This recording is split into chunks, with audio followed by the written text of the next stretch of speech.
Hey guys, welcome to Strictly Ball Business. It's your boy Alec and Dalton here, ready to talk about the latest and greatest in the National Basketball Association. Some things that we want to get into is some role player trades that could happen as we're getting closer to the trade deadline here, and we're all talking about Ben Simmons and Jeremy Grant and whatever other big name that has been in trade rumors for a while, but we want to talk about some guys that maybe are overlooked. And we'll also have a debate about a couple of your favorite stars in the league. We'll let you find out who those guys are, who's the best one to build around. And we'll also talk about disappointing players this season. We're more than halfway through the year, and there are some guys that inevitably have not lived up to their contract, have not lived up to expectations, and certainly deserve no appreciation. We'll also talk about guys who do deserve some appreciations with the All-Star reserve spots. We talked about our starters last week. This time, we'll let you know who we think will back them up. And we'll also talk about the idea of winning versus developing your players, because fan bases always seem to have this tough push and pull, whether they really want to lose games and get a guy better, higher in the draft, or they just want to win and start, having that winning culture. So we'll debate whether, it makes sense to be on one side of the coin or not. But first of all, Strictly Ball Business here. We're talking about role players that could get traded here within the next month here ahead of the trade deadline. Dalton, I know you got some fucking juicy trades for us. Juicier than a watermelon on a Sunday in the middle of June. I don't know. It's my birthday in June. Watermelon sounds good. What do you got for us, buddy? All right. I'll start with a local trade, a nice Timberwolves trade that I know you love. So this one, I actually really like this trade. So the Timberwolves are giving up Taurean Prince, Josh Okogie, and Bolmero, and they're getting back Josh Hart in a second from the Pelicans. I like it on both sides. I mean, what do the Pelicans get back? They get back a better defender in Josh Okogie, but he's strictly just defending. Get a little more defense in there. And they get a Bolmero, and they're on a different timeline, it looks like. They can pull in this guy, develop him a little bit more. Has had a really disappointing season. So have an extra guy come in. I mean, Taurean Prince is just cap filler, but he's off. They get off Hart's salary 2 years early. So it's an interesting one. Speaking on the Wolves' behalf, Josh Hart would be a nice player to grab. I don't know if I want to give up both Okogie and Bolmero in the same trade, seeing that they're both a couple of trade chips. I mean, Okogie should probably get traded no matter what. Taurean Prince, for his salary, I'm willing to get rid of him for anything. Well, I mean, he's off this year. It'd be a shame to just let his contract run out while they have $19 million on the books, because they're capped out, so it's just missing an opportunity for a trade if they let him go. Yeah, at the very least, you use him in a second round pick, or, like you said, you attach Kogi to it and maybe get a solid player like Josh Hart. But it's just adding the guy like Bolmero, who's a good project, to that is a little tough for me. I'd like to get maybe someone better than Josh Hart. But at least he is signed. He just did sign a contract, so it's almost worth it for that, I suppose. Yeah, I mean, if I were the Timberwolves, I'd pull this trigger right away when I look at it. But it's the Pelicans that I see it hanging up on. I mean, what are you really getting back? It's just two young stars, two young guys. One's just a solid, has his role, just perimeter defending. You need somebody defended. Get out there and do it. But no offensive ability. And Bolmero's going to give you offense. Yeah. I mean, obviously Taurean Prince is nothing for them. He's just salary filler. And to really make up for what they're losing, and already a solid player in Josh Hart, Bolmero, I mean, it really depends what they think of him. Do they see that possible potential, or do they not? I mean, it could really go either way. Yeah, I don't know, man. I'd like to see the Wolves get someone better than Josh Hart, but I'm fine with it if that is someone we can grab still. So, yeah, I think if Hart's added to it, that team's they're significantly better. They get a guy who can because all they have is either guys who are offense or defense to fill that 2 spot. And if he comes in, he can start. He'll be their defensive too. He can hit threes now. He's great. I think he'll be a perfect fit with them.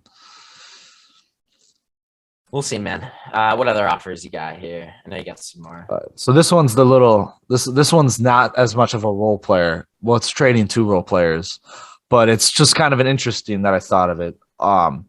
So the Lakers give up Russell Westbrook, and the Cavs give up Rubio and Love. Let's just swap those 2 for 1. So Rubio's out with a torn ACL. Oh, yeah, really? For the rest of the year, I didn't even see that. I didn't pay attention. But either way, then they get Kevin Love. I guess that kind of actually tears apart this, right? Because Rubio only has 1 year. Yeah, never mind. Just fuck that. I didn't even pay attention to that. I looked up literally every other player's injury report for this, and I was like, except for Rubio's. I just assumed.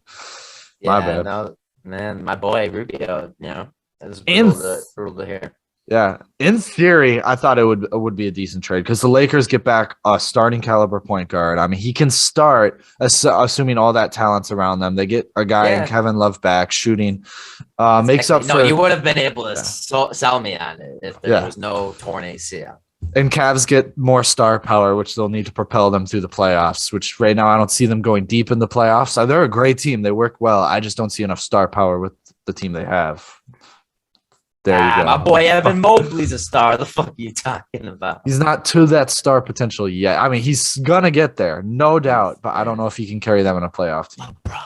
He's the next LeBron. He's the next LeBron. What's the next one? Well, you got another trade? Yeah, let's just go to the next one. All right, so the Spurs get John Collins, and the Hawks get Thaddeus Young, Doug McDermott, and a top 5 2024 first-round pick. For John Collins? Yeah, John Collins. So Thaddeus Young, they get a rotational defender. They get a rotational shooter like Doug McDermott. Obviously can do a little more than Kevin Huerter, especially more reliable shots as is. I mean, Kevin Huerter is a good 3-point shooter, but this brings in a veteran who obviously can add all that experience plus a first-round pick. I see the Hawks doing it. Obviously, the Spurs would love to bring in John Collins, young talent to a rebuilding team. But then the Hawks get those veterans and those role players that would certainly do well. Another pick to add in. I just think you're really underestimating the value of John Collins. I think he's worth a lot more than that. See, that's where I could the Spurs could give up more too, but with the salary and the way it is, yeah, I guess I don't see the Hawks valuing him as much as other teams. Is the only. Why should I don't know why give him up immediately after giving him this contract for anything less than a star caliber player or something that can get them to that? Because John Collins is in that talent range where I don't on the market. Part of a package, though. Yeah, you could fit him part of a package, but I mean, next to Gallinari, then suddenly Gallinari's just salary cap. I don't. So they would have to add in more, and I think I was looking through it, and I was like, I don't know what else the Spurs would put in more that the Hawks would want. So this is really just the Spurs' best trade for John Collins. I mean, aside from trading in guys like Keldon Johnson, who they wouldn't want to do. I was going to say, if they traded Keldon, it might be possible. Yeah. Honestly. But then at that point, I think the Spurs are almost giving up too much. A first and Keldon Johnson, who's already comes out to a 15-point scorer. I don't think he's good. He's good, but it's about getting talent at other positions. And they're very, very talent heavy at the guard position right now. They don't have anybody that's even a tweener that's talented like John Collins. So Podol's actually come out and he's done certainly a great job for the role he's given. I mean, sure, but he's not John Collins. Right. I mean, but he's also a center, and John Collins is. Yeah, John Collins would have more space than the Spurs. They could play together, but that's the thing. I don't see. So if they did a Keldon Johnson for, I don't see why the Hawks would want Keldon Johnson. Is what I'm getting at. Because they need another guy who can defend well on the perimeter and dribble decently and get his own bucket. They don't have a lot of guys that seem to be able to work within the offense outside of trade. Yeah. Capella's great. Keldon's not that. I don't think Keldon's a better defender than John Collins. Maybe on the No, perimeter, I didn't say but that, but like they don't have talented perimeter defenders. like if I was the Hawks and somebody if they offered Keldon Johnson and pieces for a John Collins, I'd be like, I already basically have the better version of Keldon Johnson. Well, that would be a step down if I were the Hawks. But this is I just saw these two filling a need that they have. Spurs would probably have to put in a little more.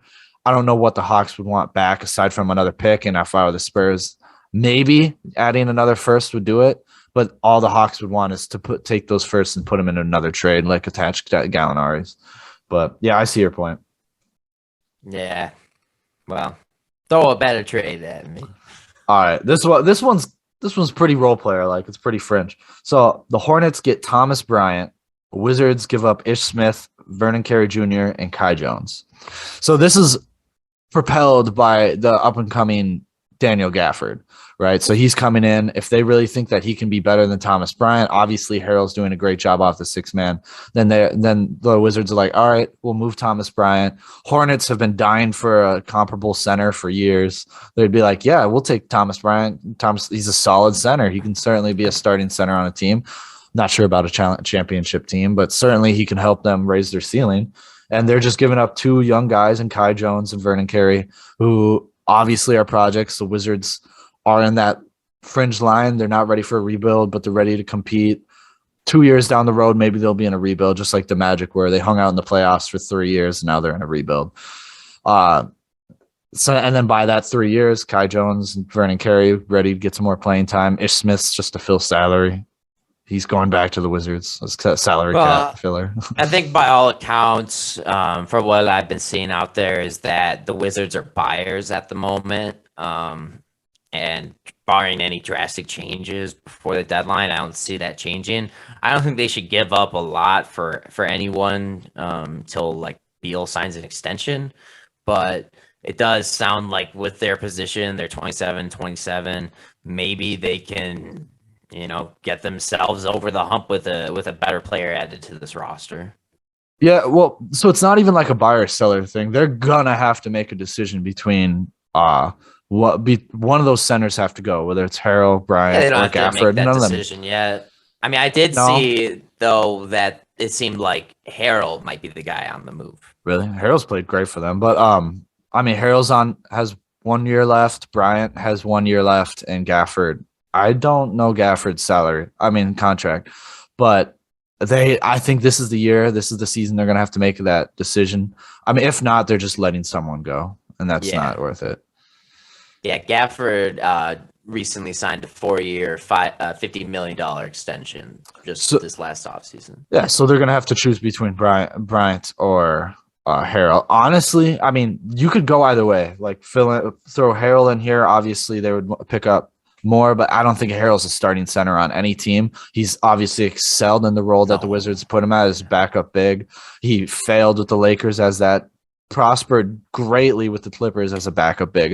Harrell should be a backup big anywhere. He's going to be a six-man candidate all the time if that's what he's doing. Starting center, it's too small. It's not worth it. He's very talented on the offensive end. I mean, he's more of like a power forward. He's more of a 4 than he is a 5. Defending wise, that's how you determine where you are on defense, and he's garbage at defense. So I don't think it matters what you call him. He has the hustle. He has the hustle for defense. He has great hustle. Not a smart defender. No, he has great hustle. And that's what makes him as good on offense too. One of his strongest qualities is his rebounding ability. So, I mean, any team would be happy to have that on their squad. I would feel like. Yeah, for sure. But inevitably, I'm sure each of those 3 guys probably wants plenty of minutes. So yeah, they're gonna have to make a decision. And I would like at this point, I would like to see Gafford take that starting role with Harrell. With what they've been doing the last week. Thomas Bryant just came back like 5 days ago, 6 days ago, at the time of this recording. So, I mean, he's come out. We'll see. We'll see how it goes. Yeah, I mean, anything can happen, man. You never know with the Wizards too. That team has been fucking chaotic ever since the dawn of time. So Unpredictability is only what's predictable over there. Do you have any more trades for us, sir? All I had. No more trades on Trade-a-Palooza. We're going to get into a couple of our favorite young players in the league, a couple of league favorites. One of them has been experiencing more turmoil than the other, but they're still both big promising building blocks for a couple of franchises. Now, Dalton, who would you rather take to build your franchise between Luka Doncic and Zion Williamson? All right. So injuries aside, if we put injuries aside, it's Zion. And I'll tell you why. So I think Zion obviously will be he's easier to build around. Not the best. Obviously, if I had a choice to pick up any of them, I would pick up either of them. Luka's a great player. Zion's a great player. But Zion, so last year, 27 points, 7.2 rebounds, 3.7 assists, 61, 29, 70. So those are shooting splits. So obviously 61 is the number that jumps out. He shot 35 his rookie year, 29 his second year from three. I think gets league average the way he is. Same thing with Giannis. He got it to work at league average. I think that's fine. I think he's in the right director. Oh, so he's Giannis now. He's good. I mean, he's like that's a comparable player in the way they play. Luka this year. In the league. Yeah. He's my MVP. No, he's not. Curry's my MVP, but Giannis is second. But he deserves it. I wouldn't be mad if he won it. But Luka. Yeah. So Luka had his own. I'll let you explain his stats, but Zion's obviously has the better defensive potential. His rookie year, he struggled with defense a little bit. Started getting into it the latter half of last year. Obviously, he's been out all this year, but very efficient field goal, which is very nice to see. So, but he's not a ball dominant guard like Luka is. So you have that flexibility where 70% of his shots are at the basket, 100% of his threes are assisted, referring to Zion. 60% of his twos are assisted. So there's a numerous different guards that you could fit at the one or the two that are more ball dominant or less ball dominant, where they can still make the outlet pass. Like Zion was Lonzo Ball was a perfect fit. I don't know why they just let him go. Like guys that. Like we talk about that one all the time. Yeah. But when you get into like Luka, like he's a ball dominant guard. To find a guard that like an all-star guard or just a superstar next to him that's not as ball dominant, like a Curry who can be ball dominant, but also he can play super well off ball. Bradley Beal who needs the ball a little more in his hands. It's guys like that, like you just directly taking the ball away from Luka.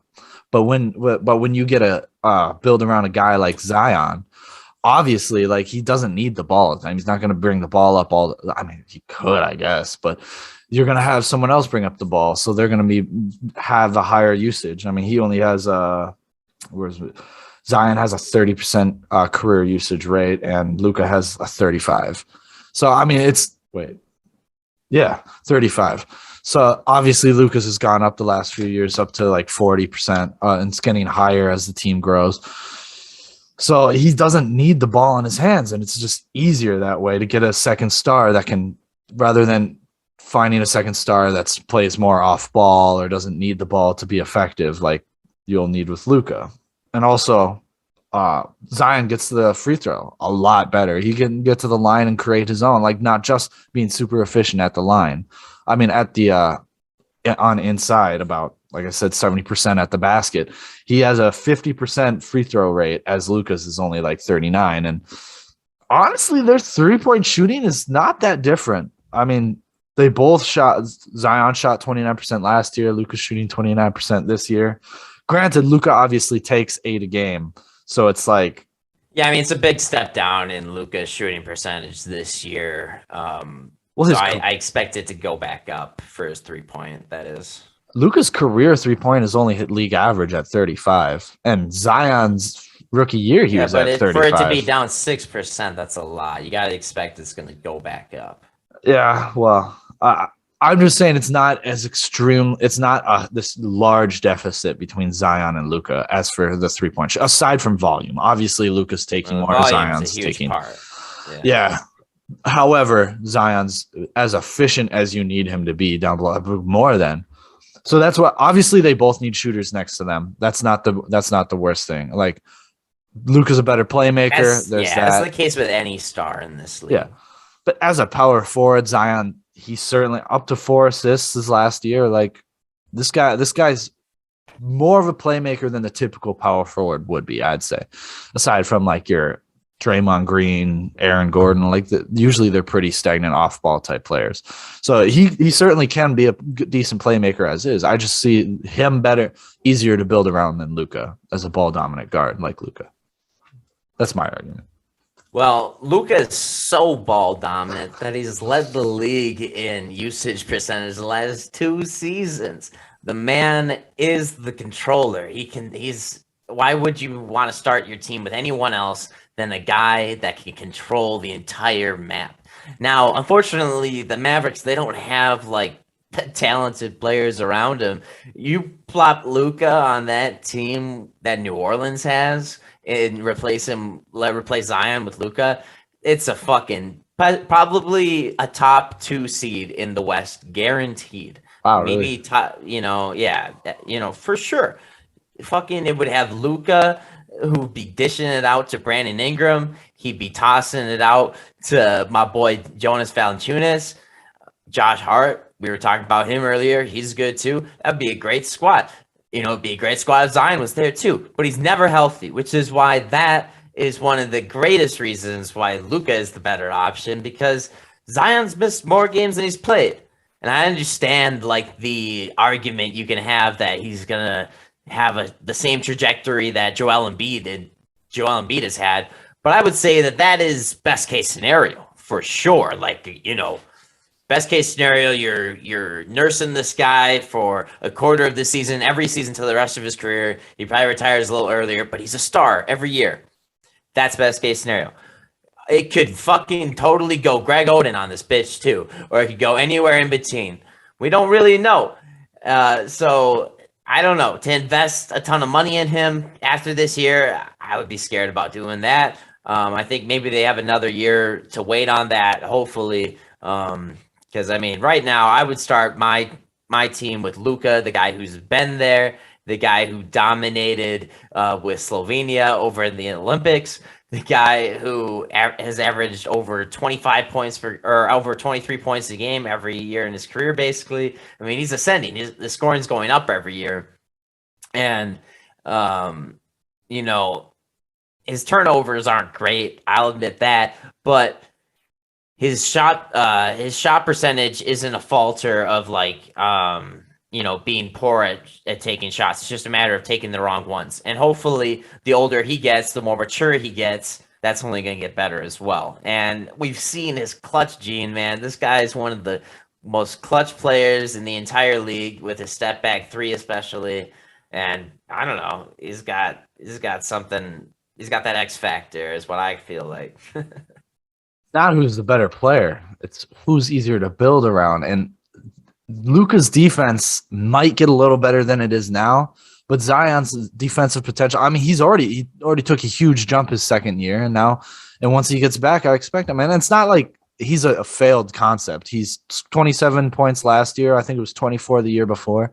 Like he's shown that he's a really all-star type player. 0 games played this year.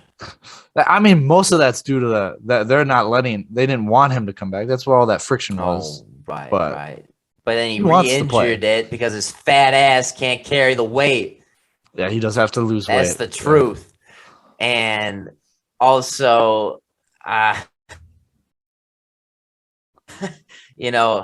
Luka is the easier one to build around because he is the better player. Like, that is a major factor, and he's the guy who's been there. Better player right now. I feel like you put talented guys around him, you would see a different story. Like, we're seeing Jalen Brunson's really good over there, but what good is that? He's basically his backup, He's not going to be an effective 2 guard in this league. They need a really, really talented big man in Dallas. I don't know where they're going to get it, man. Well, but that's like the perfect proof. So, like, if you took Luka and you put him on the Pelicans, Brandon Ingram wouldn't be the same because he wouldn't be the same because Brandon Ingram also needs the ball a lot. And they would directly taking the ball out of either Luka or Brandon Ingram's hands. And perfect example is Jalen Brunson. Jalen Brunson, when Luka doesn't play, plays great. He's awesome. He's 18 point per game, 7 assists, point guard. He's plays nice defense, not the best shooter, but I mean they're not losing that much. But when he plays with Luka, the ball's never in his hands. He can't create because he's a ball dominant guard. Luka really does affect guards that need the ball to be effective, or even like the ball to be effective. Like he goes from like an 18 point per game scorer down to like a 12 point per game, Jalen Brunson, because the effect Luka has such a high usage rate. But it's the same thing with, like, I understand, like with same thing with Trae Young. Like Trae Young he runs one of the like capability of the best offense. When he's off, his plus when Trae Young's not playing for his team, destroyed. Same thing with Luka. They are just awful. Their offense is non-existent. They're just a single player that can create an offensive scheme. Like that's great. Like Zion can't do that. However, the usage rate is almost too much, where you only need role players around them that can create off ball. Maybe one secondary playmaker. But that's why I see that's so specific. It's hard to build around, as it's more open with Zion. You can just you can get a few fringe playmakers, or you can get like a big deal. Like you can get like Zion would fit perfectly with Luka, and Luka would fit perfectly with Zion because Zion's such a nice off-ball. But like you can take Zion and put him on just about every team in the league and he'll fit. Luka, not necessarily. Yeah, I'd rather take the born star, and I can find those role players elsewhere. I think the Mavericks have screwed up by, trading some of their chips too early for a guy like Kristaps Porzingis, but they had the right idea. They knew they needed to get a really talented big man, and if they can still do that, they'll be great. But I think we're in agreement here that Luka is the guy to build around. And we'll move on to the next section of Strictly Ball Business. Who are your most disappointing players this year? That is what we're going to talk about. Dalton, first off, I want to tell you how disappointed I am in Kevin Porter Jr. The man was supposed to be a star this year, a bona fide home run hitter. Nah, it's not quite. Little bit of disappointment for Jayson Tatum as well. Yeah. Jayson Tatum, I mean, he's starting to get it back. He's getting back slowly, getting back to this year. I mean, they're really struggling without that like elite playmaker that they've had the last few years. Like, say what you will about Kemba, he's an elite playmaker. Kyrie's an elite playmaker. Whether they hit their shots, obviously Kyrie can hit his shots when he's not in Boston. Yeah. Passing ability never goes away, though. Yeah. Like they're obviously elite playmakers that have been running offenses for a while. I don't see Dennis Schroeder as an elite playmaker. Rondo back. Come on, man. Just the catch-all for teams. Like the Clippers are like, we need a point guard. Rondo, come on. He's like, dude, I'm like 40. He's ready. You can still assist. We know it. It's in your blood. They're like, can you be starting point guard on a playoff running team and play 35 minutes a game? He's like, I'm old as shit. He just needs to get his sons prepared because, they have the same brain. So, it should work the same. Yeah. No, so my disappointing players, starting off, is Evan Fournier, who's just disappointing me, aside from being on my fantasy team and everything and just shitting the bed. So, from his Magic season to when he was suddenly to the Boston and then now on the Knicks, 13 points per game, 42, 39, 73. Obviously, 39 is probably the best out there for his in his efficiency lineup. 42 is fine, but his trips to the line used to be 4.7 free throws a game, almost 5 free throws a game. Now he's at like 1.4. Yeah, 1.4. It was like this guy's significantly not driving down from 17 points per game average for a career to 13. That hurts. 3 assists to 1. This guy's just there to shoot threes. He's certainly like just a spot up shooter at this point. Yeah, he went from being a decent guy to take the ball and score with the Magic, and obviously he could have been like a lower third, like a third scoring option if you have 2 superstars, or a great fourth option. He went from that to just being just a shooter, and that's it hurts to see him in that role, and he's obviously not excelling in it. and it just sucks. And he's hurting my fantasy numbers. Traded Yeah, Lonzo and Lou Dort yeah, for you that sound bitter. motherfucker. I am Oh bitter, man. Well, but to that's what you, you get. and you flipped them for anyway. But my second guy, I think you will love the sentiment, is Malik Beasley. Disappointing year from that guy. Yeah, most definitely. Yeah, as a homer, I can attest as a Timberwolves fan that Malik Beasley has not been great this year, and Jalen Noel has basically taken over his job the last few games. Malik Beasley, he did have a really good game this last one. He's gets he gets a good one every now and then, but for the most part, a lot of disappointment. Like he's been very inefficient. Nights like 3 of 15. You Yeah. know. So if you want to hear the numbers, so Yeah, let's hear him. Let's hear him. last year, 19 points per game, shooting splits of 44 from the field, 40 from three, 85 from the line. Great. That was a great season. You look at those numbers, you're like, Yeah, that's why we paid him. terrific. I mean, that was a great season. This He was year, dominant. 12 points per game, 3.2 rebounds, 37 from the field, 35 from three, 75 from the line. Significantly worse. And he has a smaller, like, he did that when he was the starting guard. He did the 19 points per game. And now they're like, you know what? I had the hopes for him too. They're like, if we move him to 6-man, he'll be against easier offense, easier defenses. He'll be able to be a 6-man of the year candidate, and they get that defense in the starting lineup. It was perfect sound thinking. Like I was with the Timberwolves when they're like, yeah, let's move him to the bench. Did not perform. He's yeah, like you said, he's been super inconsistent. It's hurt. It's hurt. Yeah, I think he's stepped back with that move. Like he said, oh, no problem with not starting, but I think there obviously is a problem, and he's coming off the bench wanting to, take his shot, and it must be in his head, like he's getting to the wrong spots or something. I don't know. Yeah. He's just not hitting them. He's got a few games where he's scored in bunches. He still has that potential, but last year he was very consistent. Oh yeah.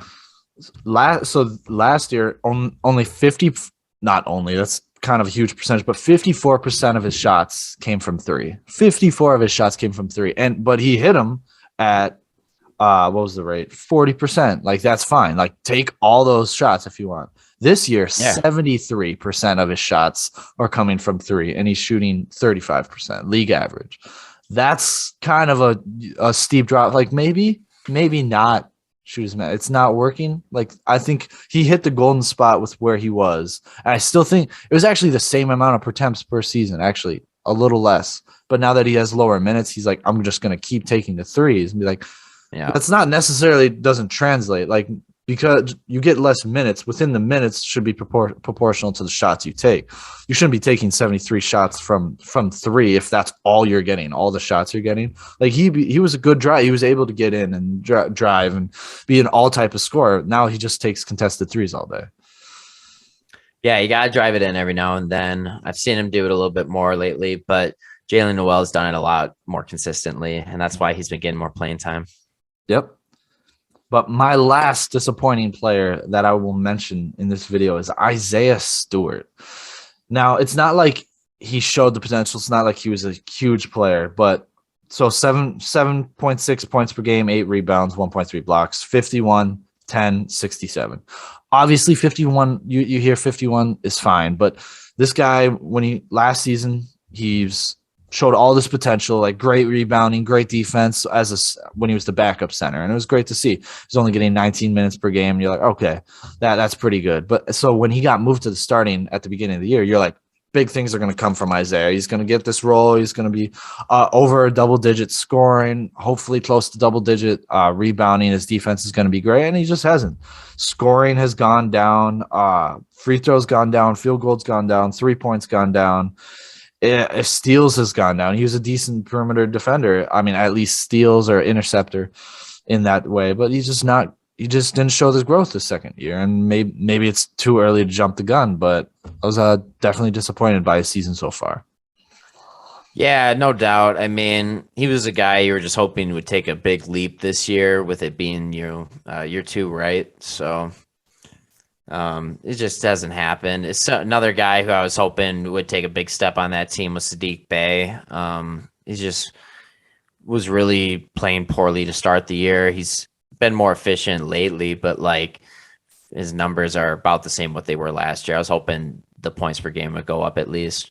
Um, the Pistons team's not very good, but hopefully they can get someone better in the draft. And maybe fit a few more veterans on that team because that'd be great. That's all. Well, they're trying to get rid of one, it seems. Yeah, I mean, you can't just fill a team with all young players and hope potential wins through because it never does. You need good vets, and that's been proven in this league. Where like look at the Magic, they just fizzled out. They took all their young talent that they just had around. I mean, they had some vets like Aaron Afalo, like, and they're like these are our vets, but then you guys eventually they fizzled out. Yeah, fizzled out. Yeah, you guys went deep on Serge Ibaka that one year, and then I think you were afraid to go for a veteran after that. Yeah, traded Oladipo, trading for one, which turned out to be a terrible trade at like 2 years later, and Sabonis, and still is a terrible trade now. All we got is Terrence Ross, and the pick that eventually turned into Markelle, but Markelle's still up in the air. But that's it's just holding on to that little glimmer of hope that we didn't totally fuck up that trade, but it's like it was pretty bad. Yeah. Terrence Ross is a nice piece for a lot of teams as a sixth man or a seventh man. So that at least we got that. We just have no start. We just didn't have the right starters. Sabonis would have been nice.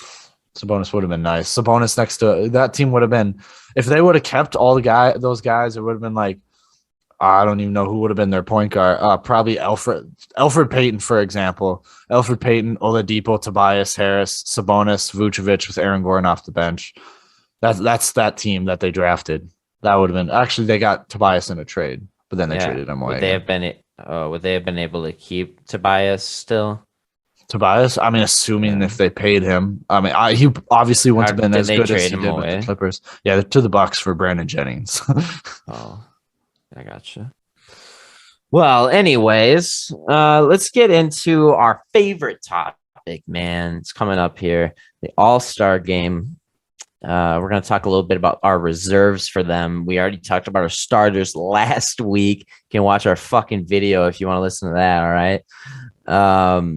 This one, our All-Star reserves, I want you to let me know who your West reserves are first. That's the rest. I'm gonna hit them all in one run through, just so I can keep up the graphic. But I'll keep it slow. So you said West.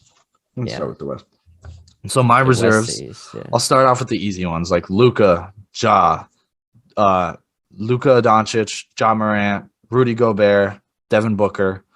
They're locks. I have Chris Paul in there too because it could have gone Chris Paul, DeAndre Ayton. The team deserves 2 All-Stars. Both of them are playing like All-Stars, but Chris Paul is obviously the main, if not the biggest reason they're winning, and I had him in there. Then, so this comes to the end of it, and I was thinking, so if I had to choose an All-Star from the Timberwolves, it would actually be Anthony Edwards. I think he's maybe not been the most consistent, but he's been definitely a huge part of why they've gotten wins. He's played great. His defense has gotten better this year. He's really gone after it, and he's deserving of an All-Star. And Cat's had his struggles this year, certainly playing like an All-Star. But if they're only allowed one All-Star, would have had it be Anthony Edwards. That said, the way the All-Star is set up with Gobert, Booker, Luka, Chris Paul, and Ja, they're going to need a big. And Cat is the next up for bigs. I don't think of another big in the West that's better than Cat. So that's why Cat would take this All-Star role for me. And then to finish it off, I have Damian Lillard because he's a great player. I think 29 games that played this season, I think that's enough. Yeah, 29 games. I think that's enough to get him an All-Star, and I think he is deserving. So that's my West. Before you say yours, let me go through my East honorable mentions. Go through it. So East, I have Jayson Tatum. I think he's definitely been the best player on the Celtics. The Celtics have struggled, but he's definitely played like an all-star. I have LaMelo Ball. I think what he's done with the Hornets. Obviously, he's changed their culture, their winning culture. The things he's done, look at Miles Bridges. I think a lot of his success is attributed to Lonzo Ball's play. Then I have Jimmy Butler. Now, the only reason the Heat could deserve both All-Stars with Bam, but I only have Jimmy only because Jimmy only played 26 games this season. Bam has only played 19. I don't think their games played not attributes, but deserves 2 All-Stars. I think because they're just as more of an All-Star nod, I have Jimmy in there because he's played more games. He's obviously the leader of this team. And then I have Bradley Beal. Wizards are finally doing decent this year, and that's obviously due to a lot of factors, but he's the biggest reason. Zach LaVine, Bulls are killing it. I had DeRozan in my starting lineup, so just like a lot of people should. Trae Young, because he's insane. It's just doing great, running a great offense when he's on the floor. And then I have Pascal Siakam because they need a big, and I think he's outplaying his team success, and himself is outplaying Sabonis for that last, and Vucevic for that last All-Star role. So that being said, I know there's a lot missing out. It was actually pretty tough this year. Usually the last few years have been pretty like, oh yeah, like they deserve it. That's who should be the All-Stars. But this year it's kind of been up in the air. Like Drew Holiday, Chris Middleton, both of them could easily be All-Stars.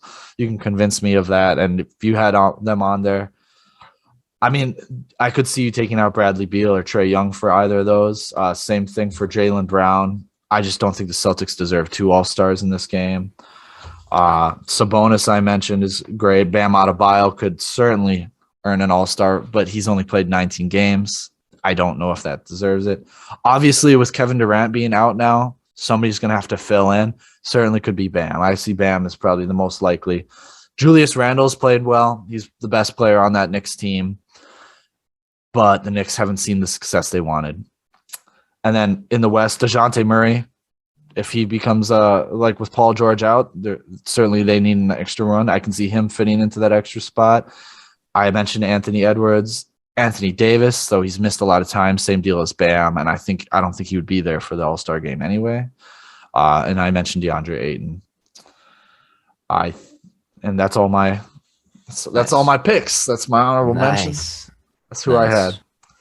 Well, in the West, you got something else to say?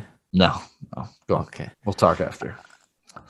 In the West, I got Luka Doncic. I got your boy John Morant, who's been killing it.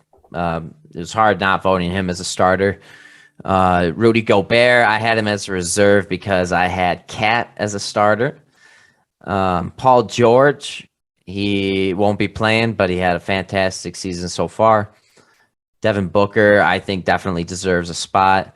CP3, I was right there with you as well. And then I actually did give a spot to DeJounte Murray. I think he deserves some credit for getting over 17 points per game and having almost 8 rebounds. This is a guy, the best on his team right now, who is kind of rebuilding, but he's a great corner piece for them.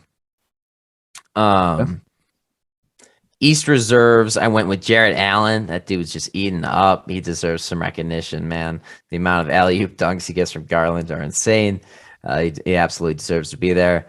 From the team that had traded him, probably wishing they didn't, we had the Brooklyn Nets. James Harden I have as a reserve because I ended up giving DeRozan and Trae Young both starter positions. So James Harden gets bumped to the reserve spot along with Bradley Beal. And Jimmy Butler, I gave a spot to as well. Fuck Jimmy Butler. I also gave a spot to Zach LaVine, who's been killing it this year. And Chris Middleton's got almost 20 points per game on efficient scoring. So I think he deserves to be there as well. Bam Adebayo, I gave him a spot. Ultimately, I didn't feel any other big man was quite as deserving, regardless of the amount of games played, and hoping that he gets some more games played before the All-Star break is here. Yeah, and he's back now. So, hopefully he'll probably play most of the games here on out. And then my candidates, I had Anthony Edwards there. I didn't vote him into the game, but I could definitely see him getting in as, a reserves fill-in, substitute, whatever. Darius Garland, this is a guy I really wanted to pencil in here. He's had an awesome season so far. If there was one All-Star for the Cavs, it would be I would say it'd be Darius Garland. I think he's a huge part of his playmaking, his shooting, his scoring overall. I think he's a huge part next to Evan Mobley, but I don't think Evan Mobley would make that All-Star team. If I had to pick an All-Star from Cleveland, it'd be Darius Garland. I forgot to add him in my mentions. Dang. Yeah, I actually had the other Cav, Evan Mobley, in my candidates as well. I think he's had a solid season. Very, very nice on defense for being a rookie. So I think I got him in as a candidate, just seeing that there's not a lot of talents in the big man position otherwise. Obviously, there's Domantas Sabonis as well, but I just felt like Evan Mobley's been more well-rounded so far this year. Fred VanVleet's another guy I had on there lately. He's just been killing it with 30-point near triple doubles, and he's totally filling that void that Kyle Lowry left. Like, he's the same guy basically. Not quite, but Jaylen Brown, another candidate here. I did not nominate Jayson Tatum for anything, but Jaylen Brown I thought has had an excellent season. And then Jrue Holiday could definitely fill in there, but just not quite there with scoring in my mind, and like defense doesn't really get recognized as much on these things. And then Brandon Ingram, a guy who has been scoring a ton and being, really a right-in ship for this team lately. Yeah. Yeah, I mean, definitely. Jaylen Brown missed some time too. That's why I said, and VanVleet is definitely playing like an all-star. Just the record of the Raptors doesn't constitute 2 all-stars. Same thing with the Celtics. And that's why I picked Pascal. I mean, Pascal, certainly, he's a big. He's going to fit in what they need. Granted, they don't need a big for the all-star game, but I think it's tough. Him or VanVleet, it's tough. But I just think and we also didn't mention Miles Bridges either. I mean, Miles Bridges could make a debut. He's certainly. I just don't know if it's the same thing. The Hornets record. I don't know if it constitutes, and he's not playing so well where it's just like, oh yeah, he has to be an all-star just because of how well he's playing. Jaylen Brown is that fringe where he's still playing so well. Yeah, that how could they not include? The problem is there's just a lot more talent at the guard position. Yeah, that's just the fact, and it's going to get like that. The more I foresee that as I don't know how many all-star centers we'll have in 10 years, like the guys we have now. It's such a positionless basketball. Their careers just are not very long, unfortunately. I mean, there's always a few star centers, and we've got some, but it's a very top-heavy position. Agreed. Yeah. Like Nikola Jokic, Joel Embiid, Karl-Anthony Towns, some of the best, Rudy Gobert, some of the best players in our entire league. Nikola Jokic has an argument that he might repeat as MVP. Certainly could, yeah. Playing great. But after that, top, 5-ish or whatever, you really get into guys that are either really good on one side of the ball or on the other. Yeah. Yeah. For sure. But we do have Chet Holmgren coming into the league, and we have Victor Wembanyama. Maybe those guys are going to change the course a little bit. Yeah, Chet could definitely win an all-star team with the Magic. You could definitely get on there. Magic. He wants to play. He wants to play with. What if he goes to the Knicks? He won't go to the Knicks. The Hawks. They're losing. The Hawks? No. What if the Hawks get him? He's going to go to the Pistons, the Magic, or the Spurs once the Spurs jump the lottery and win over my Magic, because that happens to me in 2K all the time. It's going to happen in real life. It's a sign. Chet to the Spurs, he would become the greatest player of all time. Yeah, he would. Just 1 year of Greg Popovich rubbing his knees, and he would instantly he'd become the best player of all time. Yeah, probably. That's why I hope it doesn't happen. Yeah, Magic needs. If he ends up on the Magic, he's either gonna be really, really good, and then the team's gonna piss him off, and he's gonna want to leave and never ever come back, or he's gonna just bust really hard.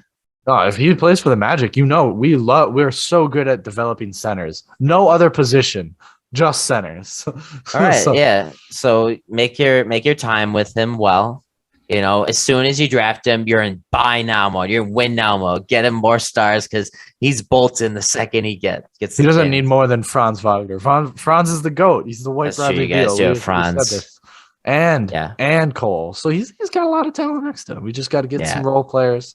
Cole Anthony's the GOAT, but he doesn't shoot very well.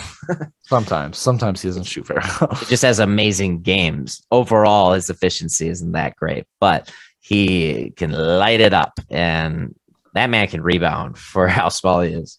Yeah, I mean, we can get into it. The next topic. I want to give him a freaking all-star. Yeah, our next topic here on Strictly Ball Business, where we only talk balls, is the idea of winning versus developing your players. Now, Dalton, as a fan of the Orlando Magic, I know you have plenty of experience knowing what it's like to rebuild and develop your players and see it not turn up to anything but ashes. Now, what is your thought on this idea of wanting to win immediately as soon as you get a couple of good players versus developing those good players for a few years? So, like, surface level, a lot of people just don't recognize what they need to recognize when a rebuild starts, or even when they see like one solid player comes out and starts scoring 20 points per game, like Cole Anthony. They're like, oh, we have our star. We have to be winning right now. I'm like, that's not the case. That's how you push a rebuild. Like, look at what the Trailblazers, they fizzled out. I mean, the Magic fizzled out with our last All-Star. Like, we could only cap out because we just started trading away all of our assets way too early with the Serge Ibaka, like we were talking earlier. And people like the Pistons, where they just try to pull in. I mean, the Pistons just kind of just didn't get the talent they needed after Drummond and Tobias left, and it's just that was a whole they thing. were in limbo for a bit. They signed Josh Smith to a really weird contract while they had Andre Drummond, and they still had Greg Monroe, who was a decent player at the time. Mm-hmm. I mean, there's plenty of bad examples for sure. Yeah. Right now, one where the team is just unwilling to go into the rebuild mode is the Indiana Pacers, and they always want to just try and win as many games as they can, even though like they get the smallest glimpse of what a star is. They just get they get a guy on their team. They're like, this guy's pretty fucking good. We could build around him. And it's like, but he wasn't that type of guy. They're Domantas Sabonis, you're Victor Oladipo, Paul George was that guy, and they had him for a while. And they had a decent build around him for a sec. Yeah, they've been trying since then, just not. I think the Pacers this rebounder just have been fucked by injuries. Like, I think they could have been a lot better. Like, if Oladipo never got hurt, I think he was certainly playing at that level. Like that Oladipo playing next to Malcolm Brogdon, Sabonis, and Turner, I think could have got further. I'm not saying they're a contender, but I think that could have made some noise. And by injuries, they've just gotten fucked, and it's just been like whatever. Now it's time. Yeah, they lost their window. George had that terrible leg injury. That totally was at a terrible time for their franchise as well. But they had a really solid squad. Between PG-13, maybe it was an all-star for a sec. This was when Lance Stevenson was a solid player. What are you talking about? He's back. He's back again. Round 4, Electric Boogaloo. It's happening. Who else was there? There was who was their point guard? George Hill. George Hill was good. Was really nice. Then Danny Granger was solid for a bit, but then they traded him for Evan Turner for a moment. Monta Ellis. I think that was maybe before, anyways. They had Ellis. I don't know if we're getting our eras mixed up or not. Yeah, they're all like. I think Monta definitely played there when Paul George played there. Like at the he might have been. Yeah, it might have been a good part of that squad. I know George, he didn't really turn on till like his second or third year. He got better each year. He won most improved player like on his third season. But competing with LeBron, like that was one of the most exciting for a while. Just George against LeBron. It was like, damn, he's like, he's grooming this new player, kind of. Yeah, I don't know, or it's kind of one guy looking up to the other. It's cool. Yeah, so that was really cool. But yeah, that's right to my point. Like, it's hard to rebuild as is, but like all these players, like they give all this pressure. Like we have to start winning. We have this team, and like for the Magic's example, like we have Cole, we have Franz, and Wendell Carter. These are three solid young pieces that are like already they're pretty good, and like to fill like veterans in, start trading people now. That's ridiculous. We're not even a full year into the rebuild. Like, and people, I still see people talking about that, and the Pacer, like.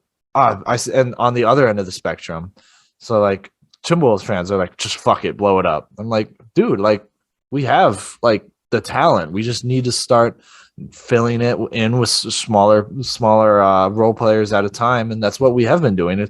They've accumulated a decent team, and now look at us. They're in the play-in. Obviously, they're a few pieces away from getting further than that.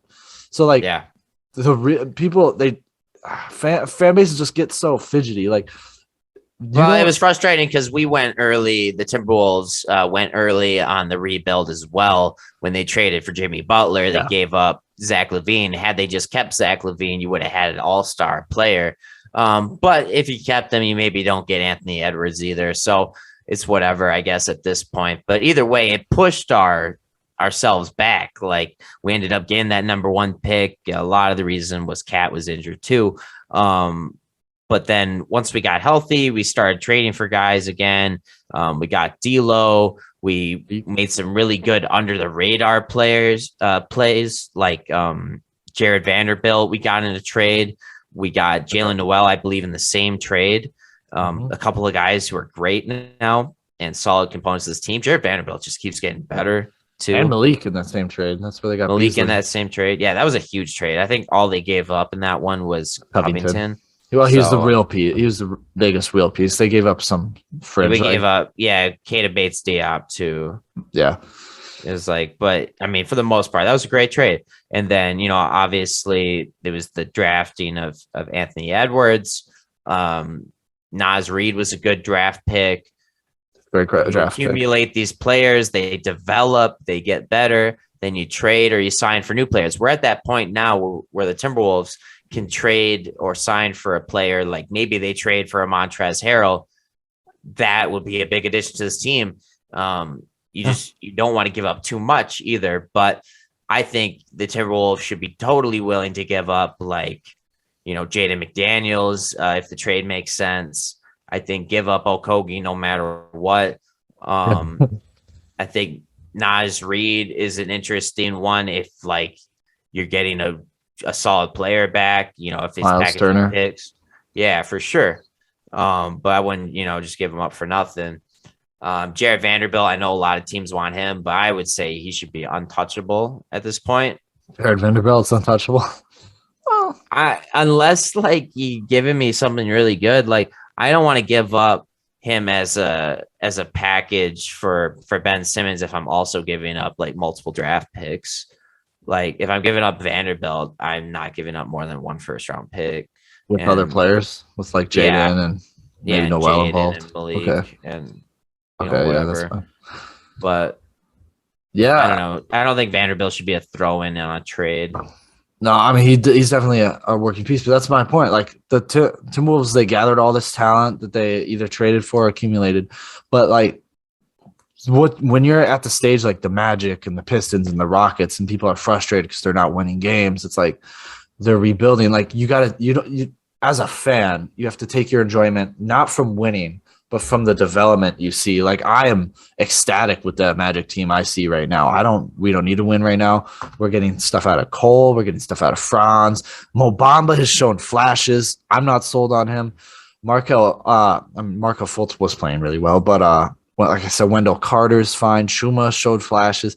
I mean, I'm content with another maybe year of just losing really bad. Obviously you want to see them start winning more games as it goes on, because you like to see that their scoring attributes to winning. However, right now you just want to see them get comfortable. You want to see them score. You want to see this 38-point game from Franz. You want to see Cole score all that well. Yeah, the Shooting really glimpses of well. greatness is great Yeah, while and still losing games. That's all you Suggs' need. defensive potential. Yeah, like you just take the enjoyment from what you have, and like same thing with the Pistons. They're looking at Cade. They're looking at those Sadiq Bey. They're like, oh yeah, we have some solid players, and we like to see them excel.